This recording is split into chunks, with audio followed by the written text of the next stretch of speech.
India गठबंधन के सांसदों के खिलाफ इस तरह से खुला पक्षपात कब तक होता रहेगा? कल लोकसभा से टीएमसी सांसद अभिषेक बैनर्जी के खिलाफ जो तस्वीर सामने उभर कर आई है वो शर्मनाक है। लोकसभा अध्यक्ष ओम बिरला पर खुला पक्षपात करने का आरोप लगाया जा रहा है। आज मैं अपने दर्शकों पर छोड़ता हूं, क्या ओम बिरला ने एक सांसद के खिलाफ खुला पक्षपात किया? ऐसी ही एक तस्वीर राज्यसभा से भी सामने उभर कर आई, जब समाजवादी पार्टी सांसद जया बच्चन भिड़ गई थी राज्यसभा के सभापति जगदीप धनखड़ के साथ। वो तस्वीर मैं आपको दिखाऊंगा, मगर सबसे पहले दोस्तों मैं आपको दिखाना चाहता हूं कि लोकसभा में क्या हुआ। लोकसभा में बजट पर अपना भाषण देते हुए टीएमसी सांसद ने नोटबंदी का जिक्र किया। आप जानते हैं इसके जवाब में ओम बिरला साहब, लोकसभा अध्यक्ष ओम बिरला, दो आपत्तिजनक बातें कहते हैं। पहला वो कहते हैं कि 2016 के बाद 2019 भी हो गया। दूसरा वो कहते हैं कि इन पुरानी बातों की चर्चा ना की जाए। सबसे पहली बात, क्या यह लोकसभा अध्यक्ष का काम है कि वो विपक्ष को यह याद दिलाए कि भाई 2016 के बाद 2019 का चुनाव हुआ जिसमें भाजपा विजयी हुई थी? माना कि आप भाजपा के सांसद हैं, माना कि आप संघी रहे हैं, मगर जब आप लोकसभा अध्यक्ष के पद पर बैठते हैं तब आप पार्टी से ऊपर होते हैं। तो ऐसे में आप इंडिया गठबंधन के सांसद को यह क्यों याद दिला रहे हैं, टीएमसी के सांसद को यह क्यों याद दिला रहे हैं कि 2019 में लोकसभा चुनाव हुआ जिसमें भाजपा को जीत मिली थी? सबसे बड़ी बात वो ये कहते हैं कि भाई पुरानी बातों, गड़े मुर्दों का जिक्र ना किया जाए। इसके जवाब में टीएमसी सांसद अभिषेक बैनर्जी ने करारा प्रहार किया। उन्होंने कहा 60 साल पुराने मुद्दों का जिक्र किया जाता है, 100 साल पुराने मुद्दों का जिक्र भाजपा के सांसद करते हैं। इसी सदन के अंदर आपातकाल पर बहस कराई गई थी, तब आप कहां थे? देखिए किस तरह से टीएमसी सांसद कटघरे में रखते हैं लोकसभा अध्यक्ष को। Sir, shockingly counterfeit notes increased by 10.7% in 22, with fake 500 rupees note rising to 101.93% and 2000 rupees note by 54%. Sadly, 130 fellow Indians lost their lives due to heat and the strain of standing in long queues, falling victim to this eccentric decision. That's why we say E for eccentric. Now I come to the last letter. Sir, T. T for tragedy. माननीय सदस्य, T for tragedy. माननीय सदस्य, आप वर्तमान budget पे बोले 2016 के बाद तो 2019 सर मैं जवाहरलाल नेहरू का बात तो लोग बोलेगा। सर जवाहरलाल नेहरू का बात तो लोग बोलेगा। कोई 60 साल पहले जवाहरलाल नेहरू का बात करेगा, दूसरे नेताओं का बात करेगा, तब आप कुछ नहीं बोलेंगे। सब बोलते हैं। मैं 5 साल पहले का डिमोनेटाइजेशन का बात करूंगा तो आप कहेंगे भाई वर्तमान इशू पे बोलिए। बजट सर ये पक्षपात नहीं चलेगा सर। बजट पे मैं बजट पे ही बोल रहा हूँ।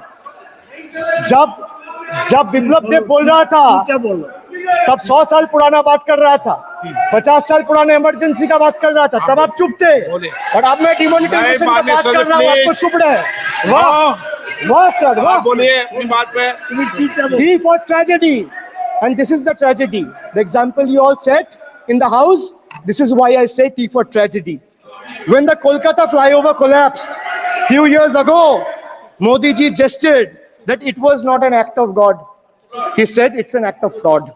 Sir, we wonder what he has to say when 141 lives were. देखा आपने, इस तरह से कटघरे में रखा गया और बात वहां नहीं रुकी दोस्तों। लोकसभा अध्यक्ष पहले तो कहते हैं कि भाई जो व्यक्ति इस सदन में मौजूद नहीं है उसकी हमें चर्चा नहीं करना चाहिए।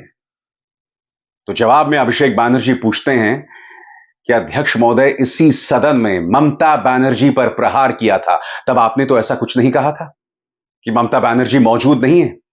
देखिए लोकसभा अध्यक्ष किस तरह से बौखला जाते हैं, देखते हैं।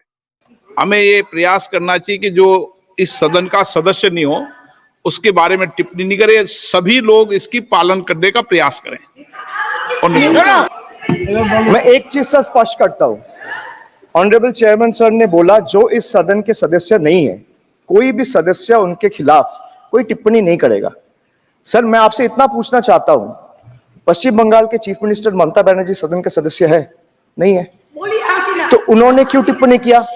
सर आप अपना पद का मान रखिए सर। उनको उठ के बोलिए माफी मांगेगा। Then I will continue my speech. No sir, you have to intervene. Sir, you're the speaker. You are the speaker of this house.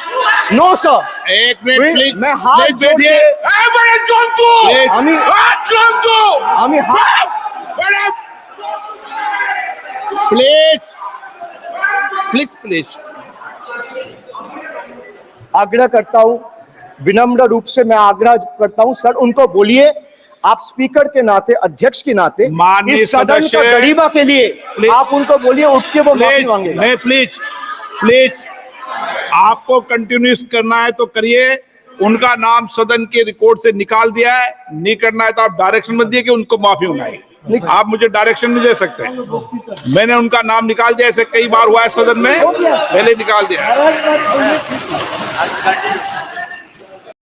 दुख की बात यह है दोस्तों कि जब अभिषेक बैनर्जी एक पेपर से पढ़कर बोल रहे थे, तब भाजपा के एक सांसद ने उन पर चुटकी ली कि ये तो पढ़कर बोल रहा है। इसके जवाब में अभिषेक बैनर्जी ने कहा कि भाई प्रधानमंत्री तो टेलीप्रॉम्प्टर से पढ़कर बोलते हैं। उस मुद्दे पर भारतीय जनता पार्टी के सांसदों को तो मिर्ची लगी, मगर देखिएगा किसी और को भी मिर्ची लगी, जिससे उम्मीद नहीं की जानी चाहिए, मगर हो रहा था। देखिए नजारा क्या था, किससे तकलीफ हुई प्रधानमंत्री और टेलीप्रॉम्प्टर के जिक्र पर। देखिए ऑस्टिन से क्या आप no, you don't know that the demonetization was done in 2016. Sir, this government demonetized 500 rupees and 1000 rupees note.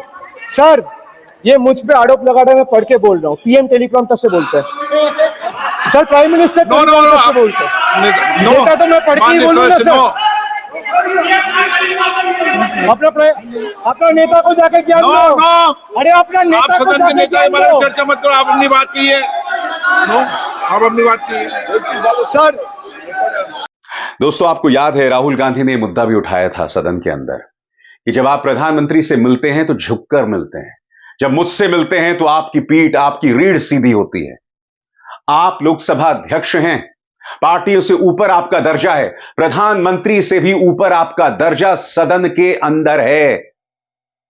तो ऐसे में आपको प्रधानमंत्री के सामने नहीं झुकना चाहिए, मगर यह नजारा लगातार दिख रहा है, बार बार दिख रहा है। और एक और लम्हा जो मुझे बहुत ही आपत्तिजनक लगा, जब लोकसभा अध्यक्ष ने कहा कि भाई किसान बिल पर 5 घंटे की चर्चा हुई थी, और उस पर पलटकर जब टीएमसी सांसद ने कहा नहीं ऐसा नहीं हुआ था, तब उनका अंदाजे बयां देखिए, वो अहंकार देखिए, वो उग्र अंदाज देखिए कि जो लोकसभा अध्यक्ष ने कह दिया वो कह दिया। सुनिए क्या हुआ था। 5.5 घंटे चर्चा हुई थी इस सदन में किसान विधेयक। हाँ, बिल पे कोई चर्चा नहीं हुआ है। बिल पे कोई चर्चा नहीं हुआ है। किसान बिल पर सर, जब स्पीकर बोलता है तो बोलता है और वो सही बोलता है। सर बिल पे कोई चर्चा नहीं हुआ है। सर भाई उनका ताली बजाना खत्म हो जाए तो नहीं पर सर आपने ये सदन का याद दिलाया ना। एक मिनट माननीय सदस्य, सर आपने ये सदन का याद दिलाया। माननीय सदस्य, जब मैं बोल रहा हूं तो मैं कभी गलत नहीं बोलता। सर आप मुझे एक चीज बता दीजिए, इस सदन में जो लोग ताली बजा रहे हैं, एक सेकंड सर, इस सदन में जो लोग ताली बजा रहे हैं, 700 फार्मर्स मारे गए, उनको मौत की घाट उतारा गया। सर एक मिनट, एक आदमी ने एक मिनट के लिए खड़ा होके उनके ऊपर श्रद्धांजलि दिया। ये आज ताली बजा रहे, इसीलिए ऐसा हाल है इनका। ओम बिरला साहब, जो आपने कहा अगर वो सही है तो ये बताइए ना, आपातकाल पर बहस क्यों कराई गई? आप तो कह रहे थे कि भाई 8 साल पुराने मुद्दों का जिक्र नहीं होना चाहिए, नोटबंदी का जिक्र नहीं होना चाहिए, मगर आपातकाल पर बहस हुई ना, क्यों हुई बताइए? अगर आप हमेशा सही हैं तो ऐसा क्यों हुआ? राहुल गांधी भाषण देते हैं, 19 जगह से उसे नोच दिया जाता है। राहुल गांधी अपने भाषण में कहते हैं कि बीजेपी आरएसएस की सोच हिंसक है, उसे तक हटा दिया जाता है, एक्सपंज कर दिया जाता है। भाजपा सांसद निशिकांत दुबे सदन में खड़े होकर मेरे बारे में, पत्रकारों के बारे में झूठ बोलते हैं। लोकसभा अध्यक्ष कुछ नहीं करते। यह सवाल तो किया जाएगा ना, यह पक्षपात नहीं तो क्या है? यही नजारा हमें राज्यसभा में दिखा जब जया बच्चन भिड़ गई, सही सुना आपने, भिड़ गई राज्यसभा सभापति के साथ, और उनके पास कोई शब्द नहीं थे। जया बच्चन ने कहा कि सभापति महोदय, आप मुझे तो टोक रहे हैं मगर भाजपा को आप कभी नहीं टोकते। देखिए क्या हुआ था। Sir, I am really surprised, again confused, that instead of the minister, other members are standing and questioning me. I mean, sir, आप यहाँ बैठे हुए हैं, आप उनको टोकते नहीं, हमारे यहाँ से कोई खड़ा हो जाए तो आप बिल्कुल टोक देंगे। Sir, no, this is not fair. I don't expect this from you, sir. एक second.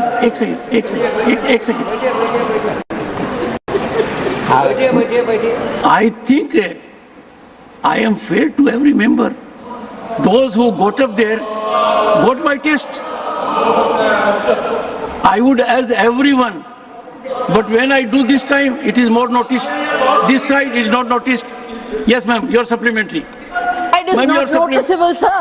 Your supplementary. You correct us more, so it is noticeable. You don't correct them, so it's not noticeable. Simple as that. Oh my God. ऐसा क्यों होता है दोस्तों? ऐसा क्यों होता है कि जब भी नेता विपक्ष मल्लिकार्जुन खड़गे राज्यसभा में खड़े होकर बोलते हैं तो बार बार जगदीप धनखड़ उन्हें रोकते हैं। अडानी पर चर्चा नहीं, इंटरनेशनल रिपोर्ट्स की चर्चा होती है तो राज्यसभा के सभापति कहते हैं देश का अपमान है, और फिर डेरेक ओब्रायन को नियमों की अनदेखी करते हुए आप निलंबित कर देते हैं, और फिर जब आपको अपनी गलती का एहसास होता है तो आप अपने फैसले को पलटते हैं। यह सब हो रहा था ना, और ये बार बार हो रहा है, लगातार हो रहा है। क्यों हो रहा है मैं आपसे समझना चाहता हूं। और ऐसे में क्या यह स्वस्थ लोकतंत्र कहा जा सकता है? यह स्वस्थ लोकतंत्र की परंपरा कहा जा सकता है? और बावजूद इसके प्रधानमंत्री यह कहते हैं कि प्रधानमंत्री का गला घोंटा जा रहा है। सुनिए प्रधानमंत्री ने क्या कहा था, मैं आपको सुनवा चुका हूं मगर फिर सुनिए। 2.5 घंटे तक देश के प्रधानमंत्री का गला घोंटने का, उनकी आवाज को रोकने का, उनकी आवाज को दबाने का लोकतांत्रिक परंपराओं में कोई स्थान नहीं हो सकता है, और इसका कोई पश्चाताप तक नहीं है, दिल में दर्द तक नहीं है। मजा आया ना प्रधानमंत्री ने क्या कहा उसे सुनकर? प्रधानमंत्री विपक्ष के साथ यह होता है खुला पक्षपात। साफ तौर पर दिखाई दे रहा है कि जो सभा के सभापति किसके पक्ष में काम करते हुए दिख रहे हैं, लगातार दिख रहा है। किसके सामने झुकते हैं, किसके सामने रीढ़ सीधी होती है, किसे फटकार लगाते हैं, किसे दुलार करते हैं, किसे देखकर उनके चेहरे पर मुस्कान आती है, किसे देखकर उनका चेहरा तमतमाया रहता है। ये तो तथ्य है ना, क्या इसे नजरअंदाज किया जा सकता है? फिर भी प्रधानमंत्री विक्टिम कार्ड खेलते हैं। जो लोकसभा में हुआ वो शर्मनाक है, जो राज्यसभा में हो रहा है वो भी ठीक नहीं है। मैं उम्मीद करता हूं इसे दोहराया नहीं जाएगा। आफ्टर ऑल जो लोकसभा में होता है उसका असर लोकतंत्र पर पड़ता है, और लोकतंत्र को इस तरह से तार तार बदनाम नहीं किया जा सकता। अभिसार शर्मा को दीजिए इजाजत। नमस्कार। स्वतंत्र और आजाद पत्रकारिता का समर्थन कीजिए, सच में मेरा साथी बनिए। बहुत आसान है दोस्तों, इस ज्वाइन बटन को दबाइए और आपके सामने आएंगे ये 3 विकल्प, इनमें से एक चुनिए और सच के इस सफर में मेरा साथी बनिए।